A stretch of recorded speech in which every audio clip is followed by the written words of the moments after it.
Namaste.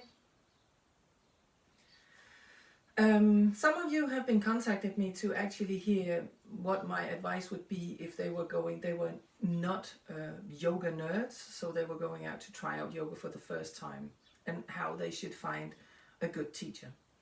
My advice, my own experience, is that if you find a teacher that you like, then it doesn't matter what kind of certification this teacher has. Because for me, yoga is much more about the connection, the resonance that you have with your teacher. It's quite important that you feel safe, because doing yoga is often doing things that your body is not used to. And also, when you go into the poses, you can have a feeling of letting go also emotionally, and it can be quite a journey for you to do. So it's important for you to find somebody that you feel safe with. First, when you've found a teacher that you feel safe with, then you can do anything. That's my opinion on it. So go out. Now in these times, you go out and check online, find out what kind of yoga that you can see, what you think would be good for you. But otherwise, go out in your local community and try out different teachers, and then see if you can find somebody that actually fits you and what you want. Today we will be working with very small exercises to open your chest. And we will do that because often, as you can see today, I'm sitting. That's what we do a lot of at the time that we have in our daily lives.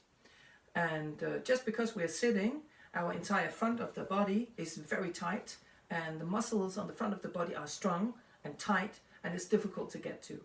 On the other hand, the muscles on the back side of your body is long, and they are not as strong as they're supposed to, because you get tired when you have to sit in an upright position. I'm just going to turn with my side to you and then have a look. When I'm sitting with my side to you, my back kind of folds in a little bit so that I sit on the back side of my sitting bones. And if I'm doing anything as driving or texting or at the computer, using the mouse, cooking, children, everything that I do is actually done here. So that means that your body has a tendency of doing this. So you can see that's also why we get this mobile neck, that you kind of hunch forward, your shoulders, they hunch forward, and you get, maybe a lot of you have got problems just between your shoulder blades, just under your shoulder blades. But normally, actually, your body should look like this, that your sitting bones are straight, so that you sit on top of your sitting bones, your lower back is strong, your stomach is strong, your chest is up, and have this feeling that in your heart you have a sunflower, and it's looking for the sun, so it kind of pushes up. Then you feel all the muscles here on the side of your body. Yes. And then you feel how your shoulders, they kind of fall away from your ears. Also, just this small movement from having your hands with the backside of your hands towards the sky, you can feel that in your shoulders. So if you try to move your hands so that the insides of your hands, they move upwards, then you suddenly feel that your shoulders, they move back. And that is because that your shoulder is made in a way that when your upper arm is like this, it grabs onto your shoulders, to your bone here, on the bone here on the top of your upper body, and it turns everything in. So if you do the opposite, that you turn everything out, you turn your upper arm up, then you feel that it grabs hold, the bone grabs hold here on your chest, and you can feel how this movement pushes your chest forwards. So this is a very good exercise for you to do. When you are in a sitting position, sit with your hand, with the hands towards the sky, or sit with your hands on top of each other, or just make this movement. That you move your hands forward, turn your arms so that the inside of your elbows, they kind of turn towards the sky, and then you press your heart forwards, your shoulders fold down so that you can feel how your shoulder blades are moving towards each other on the back of your chest, and your heart is still moving towards the sky.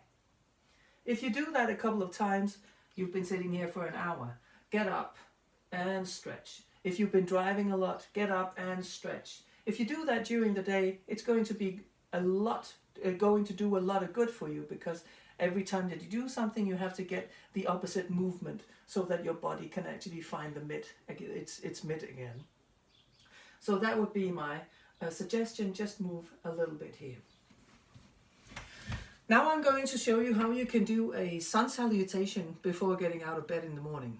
Because sometimes when I have, especially when the weather is changing and when I've had a lot to do, or if I've slept really bad, it's difficult for me to go into a full-fledged sun salutation on the floor.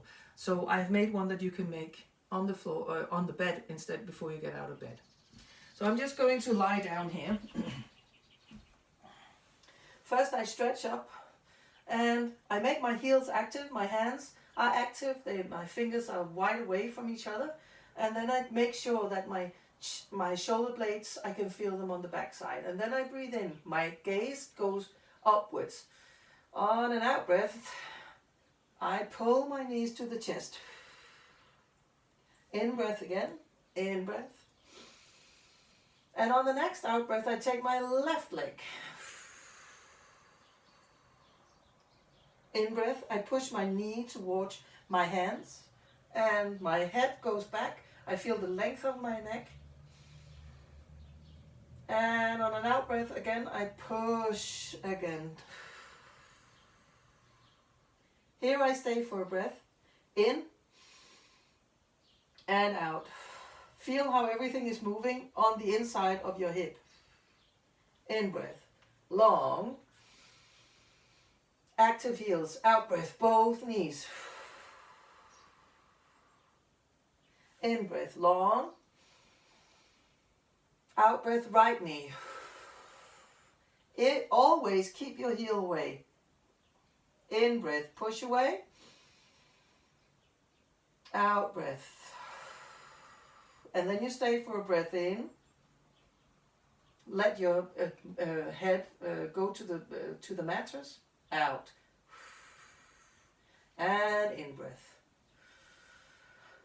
And when you have done that sufficiently on both sides, Anjali Mudra over your head and let your hands come to the chest.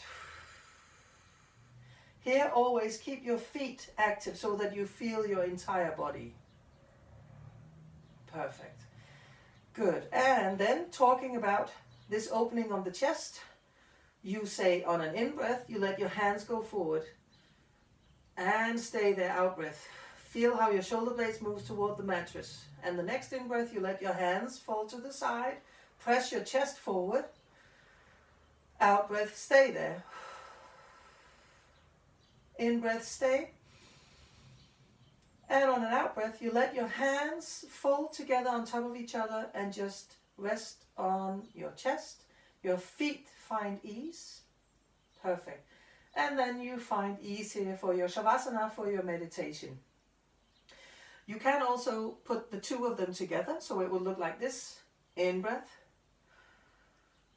Out-breath, both knees. In-breath, long. Out-breath, one knee. In-breath, in the hands. Out-breath, towards the chest, long neck on the mattress. In-breath, stay. Out-breath, stay. In-breath, long. Out-breath, Anjali Mudra to the chest. Feet are active. In-breath, forward and to the sides. Bend your elbows. Out-breath, stay. In-breath, stay. Out-breath towards to middle, hands on your chest, and relax into Shavasana. So that is how you can do a sun salutation lying down. Talking about the chest area, there's also things that you can do when you're actually doing nothing. And I'm just going to show you the trick that I do, because doing my Yin Yoga certification in India this year, I really learned that the more that you give time for stretching, the more benefit you get. It is scientifically proven that your muscles, they need between 1 and 3 minutes to actually understand that, okay, I'm supposed to let loose. So the more that you can give time in a stretch, the more benefit you get. I am using different pillows. I've got 3 different. Just a normal pillow. I've moved away from that, so I won't have to show you, but you can use just a normal pillow. I have got one of these pillows that are made for you for really good support under your neck. So it's thin on one end and then it's a little bit bigger on the other end. I am using that. And then I'm using my yoga pillow because it's hard. And I'm just going to show you what I do every night to stretch out the front of my body. So when I go to bed at night, first of all, I just find ease. I tend to lie in the middle of the bed and then I let my legs see if it can touch the corners of the bed and my arms as well, so that I take up all the space that my personality needs. You should do that as well. And then I take a pillow and I don't put it under my head. I put it under my chest.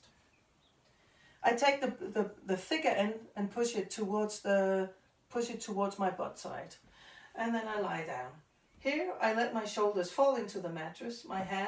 My elbows are bent and my hands fall very, very soft into the mattress. And then I stay here. As you can see, my entire chest area, my rib cage area, and my chest is pushed upwards and my shoulders find space to move towards the mattress. My neck is long. I've got a lot of space around my head, so that's really nice. If that's not enough for you, you can use your yoga pillow. That is going to give you a little bit more support because it is harder.